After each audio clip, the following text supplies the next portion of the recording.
జై శ్రీమన్నారాయణ. ప్రియ భగవద్బంధువులారా, భక్తులందరికీ కూడా హనుమాన్ జయంతి శుభాకాంక్షలు. ఆంజనేయ స్వామి వారి యొక్క పరిపూర్ణ అనుగ్రహం మీ అందరిపై ఉండాలని స్వామికి ప్రార్థన చేస్తూ, స్వామివారి యొక్క మంగళ హారతిని అందరూ సేవిస్తూ మేము చెప్పేటువంటి ఈ శ్లోకాన్ని పఠించండి. నమస్మిన్ కార్యనిర్యోగే ప్రమాణం హరిసత్తమా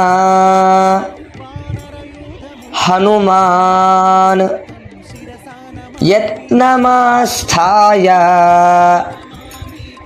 దుఃఖ క్షయకరో భవ.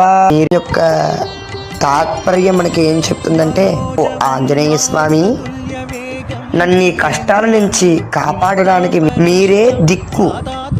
ఓ స్వామి హనుమా, మీరు ప్రయత్నించి నా దుఃఖాన్ని పోగొట్టండియా.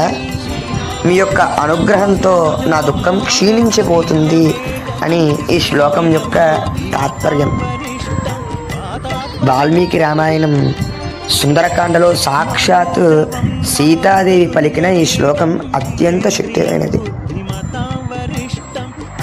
ఈ శ్లోకాన్ని మనం పఠిస్తే మనం చేసే అన్ని కార్యాలలో కూడా శుభ ఫలితాన్ని మనం పొందగలం.